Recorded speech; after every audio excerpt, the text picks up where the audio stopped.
Welcome to Section 3 of our course on age and aging and COVID-19. So here we're going to talk about what we need to do to move on beyond COVID in terms of long-term care in Canada. We'll talk about the context of societal beliefs and attitudes towards aging and old age. And then we'll have some comments as well about ageism, which we've been talking about throughout this course, not only for older people, but also for younger people. So what we realize in Canada is all the systemic vulnerabilities about the long-term care system that were exposed with COVID. It's important to recognize, and some of the headlines here certainly capture this, both the inherent neglect and the ageism in the practices of care facilities, especially the older ones, housing poorer populations of older people. And frankly, the worst of the nursing homes in Ontario and Quebec were in the for-profit sector. Says a lot about our policy context. The proposed solutions recognize the invisibility of long-term care, how in many cases long-term care is a private trouble that families and individuals have to address when an older person becomes frail and requires more care than can be provided at home, and doesn't often have the wherewithal or may not to actually purchase those services at home, or their care needs have gone beyond what could be provided at home. What we're seeing in this current recognition of what happened in long-term care, particularly in Ontario and Quebec, is a shift, at least for now, to consider the state of long-term care in Canada as a public issue of fundamental concern for society. We don't know how long this is going to last on the radar in terms of public issues in Canada. But you can see here the headlines in various Canadian papers emphasize how demanding this is going to be, how we as a society demonstrate the value of care for older people. You'll see here a whole series of screenshots of covers of different documents and reports that have been, all of these 7 are from the last 5 years alone, that address these issues of systemic vulnerabilities in the health and social care system and actions recommended. Even though they were written pre-COVID, they all convey an extraordinary sense of urgency about the challenges in long-term care in Canada. Look at the titles that are here on this slide. Dignity Denied, Before It Is Too Late, New Directions, The Future Is Now. Well, the future came along with COVID, and much of Canada was not ready in terms of long-term care. Now, one question that might be on your mind, why should we care about this? Do we really need to overhaul this sector? After all, only 7.1% of older people even live in long-term care facilities in Canada. But here's an interesting issue. That statistic is a cross-sectional measure at one moment in time of how many people are residing in a long-term care facility. We know, and we've talked about how long people may actually live, 20, 30, 40 or more years in later life. The estimates are that almost 70% of people over the age of 65 will need long-term care services at some point in our very long period of old age. Might be for a short point in time or period of time, post-operation or something like that. But a large percentage will need care at some point in time. The estimates are that women need longer care in general than men, 3.7 years. In long-term care, men 2.2 years. And the estimate is that while 30% of today's 65-year-olds may never need long-term care services, 20% will need these services for longer than 5 years. So yes, these questions are relevant, and yes, these questions matter. Now, the good news is that most people, as we know, if they live at all in a long-term care setting in later life, will actually live there for a comparatively short period of time. So for all of the rest of the elderly population in Canada, there's lots of information to guide us in terms of what we need to do. Look at just this smattering of reports from the World Health Organization. But we also know that gender and race and ethnicity and class and educational status and all the factors that we recognize as the social determinants of health, they, of course, will all play a large role in our experiences of old age, aging, and later life. That's important to recognize. We've also talked earlier in this particular class about the predominant, how more predominant old age is becoming. And it is an enduring feature of populations now. Population aging is an enduring feature of society. Look at the statistics here. By 2050, people over the age of 60 will comprise 22% of the world's population.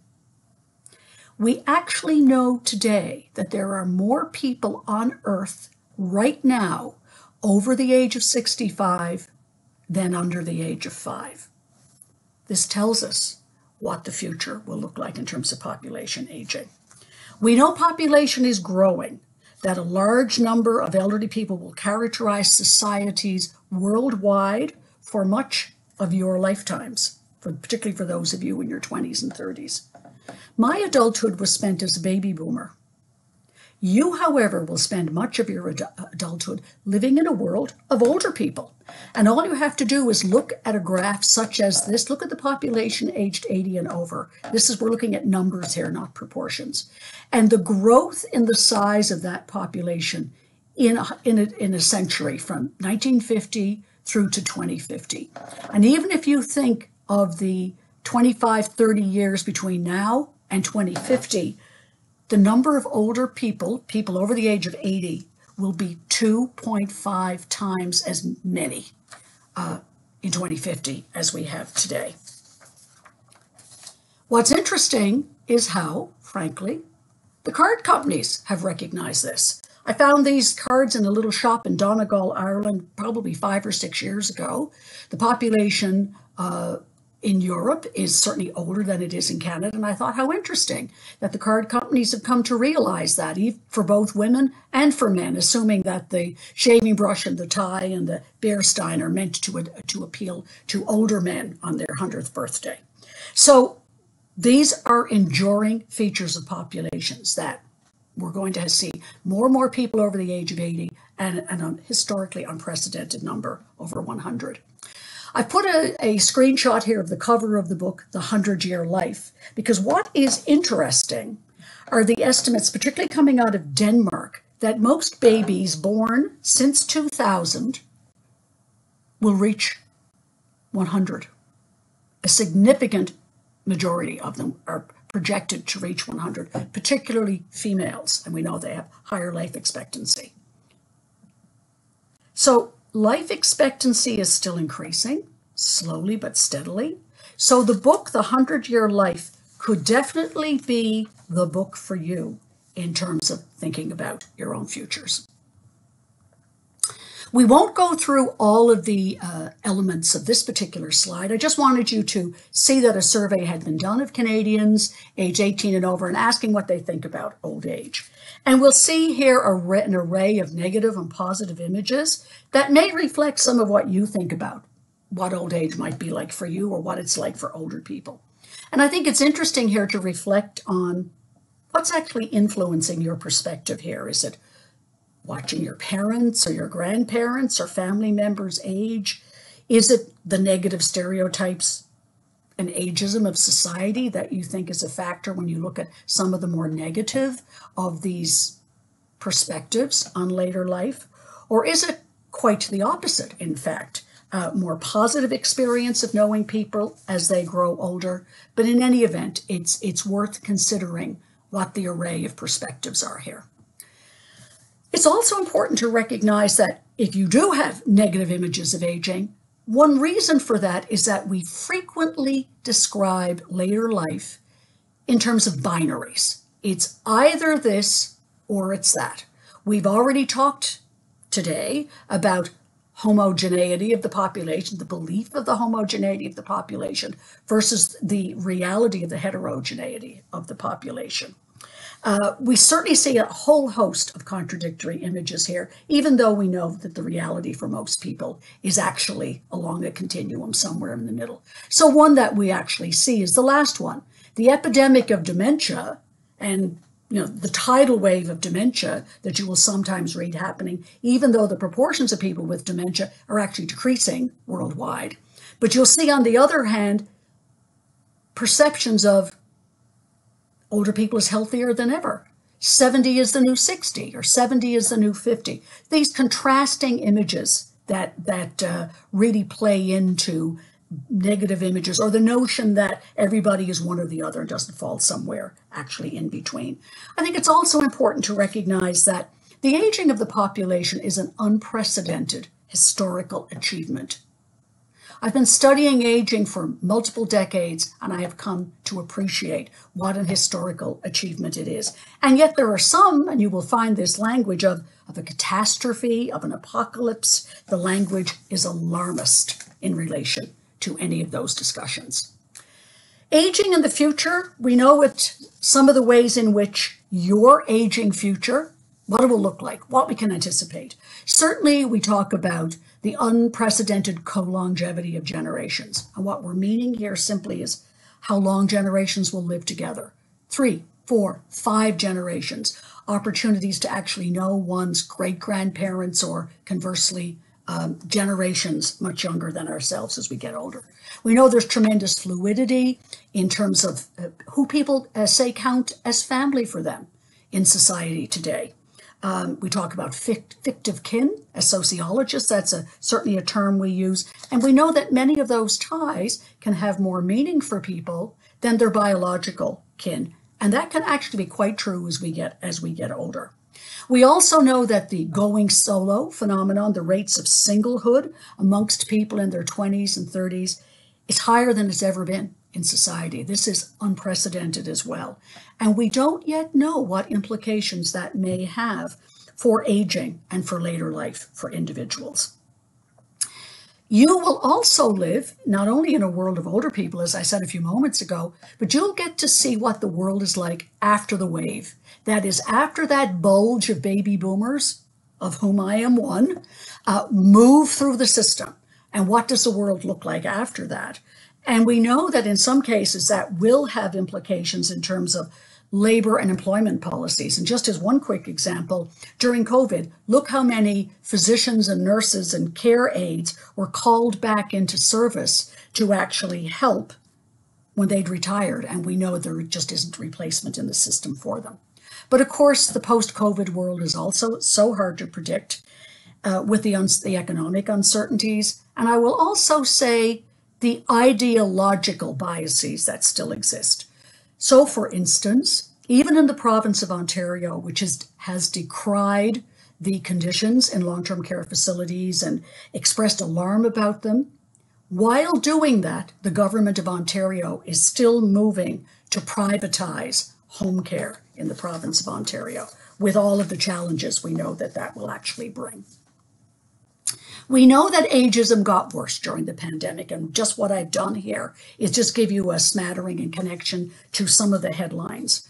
We know that ageism existed before COVID. There was that okay boomer that was around before COVID, that pejorative meme mocking older people. But ageism got so much worse during COVID that the Martin Hyde, the UK sociologist, has actually referred to geronticidal language that was often used to describe older people. I've got some links here to headlines you might want to explore. For you, at younger ages, it's interesting how the story of COVID is still evolving. There's discussions now about some emerging evidence that COVID may impact younger people as well.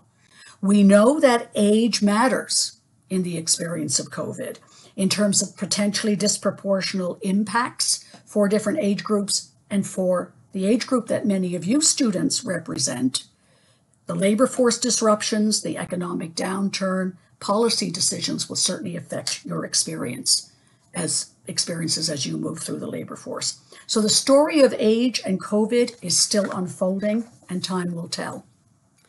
So to end, the future is aging.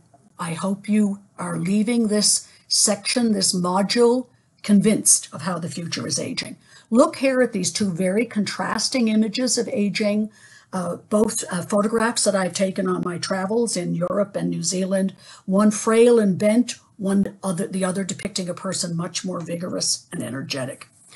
I hope that you will take away from our discussion today your understanding of the sociological imagination, of private troubles and public issues, at both individual and institutional levels to better understand narratives of aging, realities of later life, and how they intersect with class, gender, and race, and in the context of a pandemic.